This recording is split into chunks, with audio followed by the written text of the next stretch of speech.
Hi, welcome back to my sewing vlog, The Seaside Sewist. I'm Natalie, and what has happened to the weather? So we are on something like the 20th of August. It was absolutely far too hot at last week's social to physically sew. And this week I've got a sweatshirt on. Bought this new sweatshirt yesterday, New York on, and I've popped it on today. It's lovely and cosy, but we're not meant to be there yet. I'm not complaining, I do prefer the colder weather, but there we go. So this is a little bit of a different vlog today.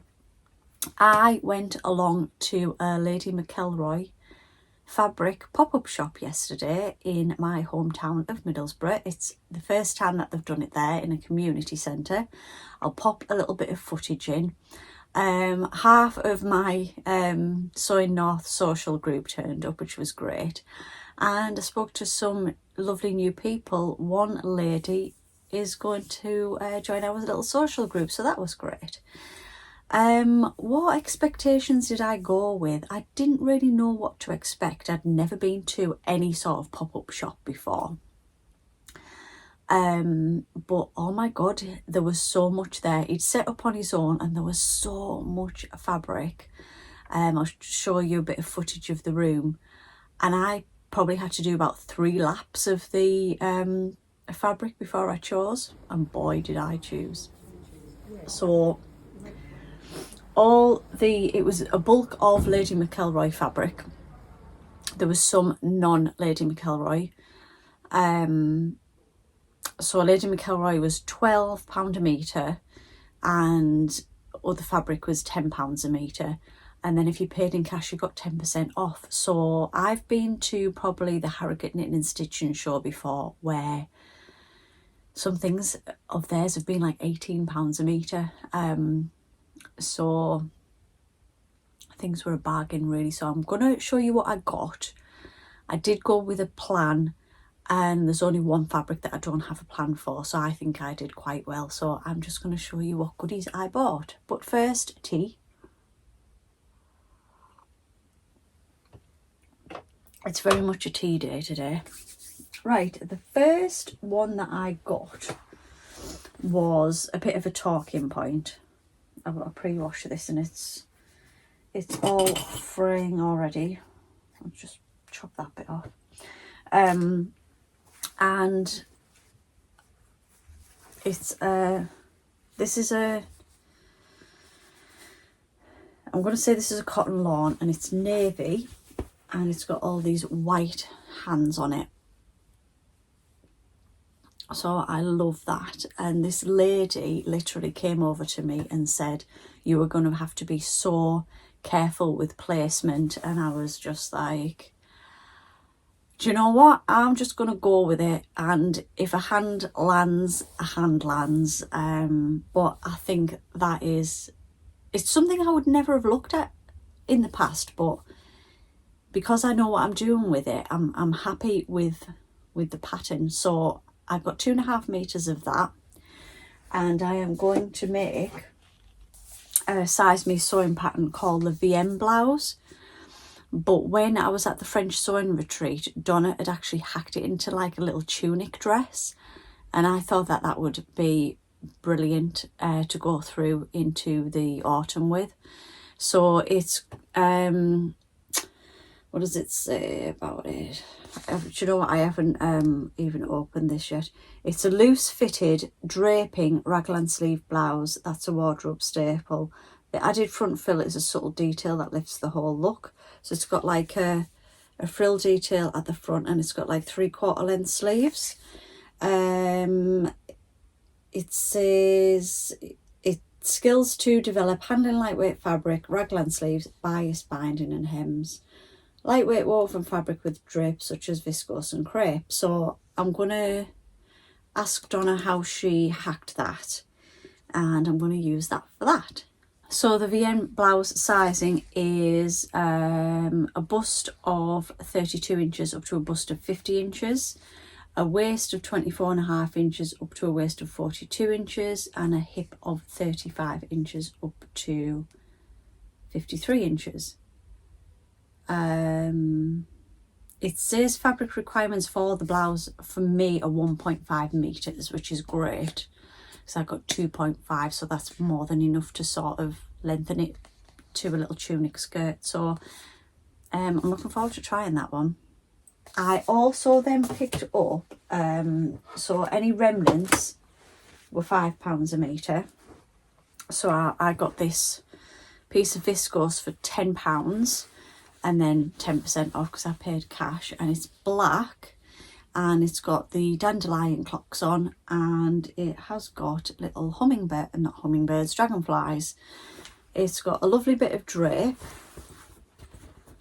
So I'm thinking of doing another tunic dress with that as well.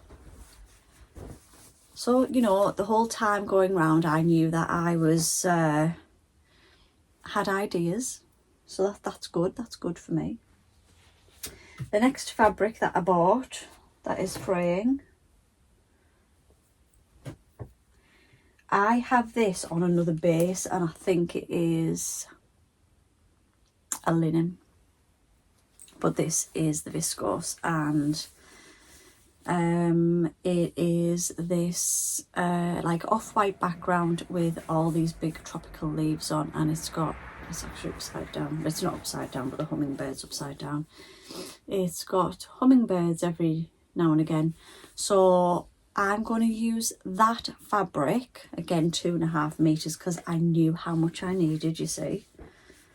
2.5 meters, and it's going to be another size me sewing pattern that I fell in love with at the French retreat, which is the Serene trousers. So I'll pop a picture in of the trousers that I made at the retreat. They're a wide leg, they're elasticated waist with a flat front, and they're just gorgeous. And I would usually go plain on the bottom, and I've enjoyed doing a pattern on the bottom. So medium woven fabrics such as linen and cotton blends, but I'm going to use that viscose for it.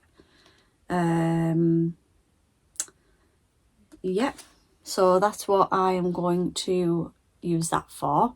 Both patterns go from, well, this pattern goes from a hip of 89 and a natural waist of 61 centimeters. Do it again in inches, that's what I go by. So a waist of 24 inches up to a waist of 54 3/8, and a hip of 35 inches up to 62 7/8. So that's that one.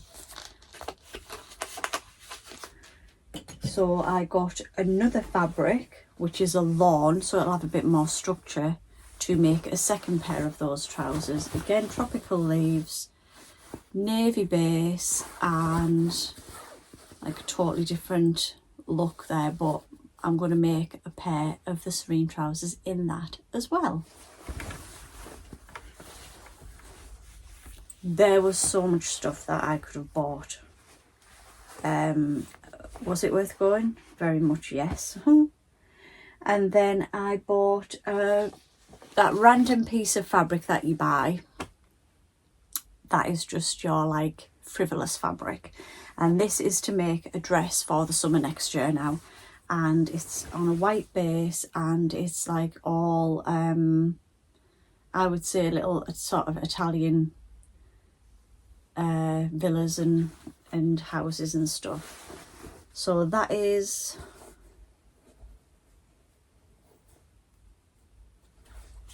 I'm going to say viscose, but that's just gorgeous, and I got 2.5 meters of that. So I will make something like, I'm really not sure. I haven't thought about that. I didn't think about that one. That was my Frivolous one, but I kept going back to it every 2 minutes. And if I'd have left it, I would have regretted it, I think. So if you get a chance to go to any of these pop-up shops, I know Rosenberg do them as well. It's very much worth going to, because the prices are really good, because they're only paying sort of a price for a community centre or something for a couple of hours, rather than paying the prices that of the exhibition stands. So it is really, really good, and I'm really glad that I went. And I think if he comes next time, I'll make it more of an event, because he was really grateful that I took like a group of people along, really. So not that I took a group of people, these people are their own people, they just turned up, but we sort of all spoke about it at the social and decided that we were going to go there. So that is my little haul. Let me know if you went into any of the Lady McElroy pop-up shops. Let me know if you've got any of these fabrics already and what you have made with them or plan to make with them. Yeah, give me a thumbs up if you have enjoyed this video, and please subscribe if you don't already. Until next time, bye.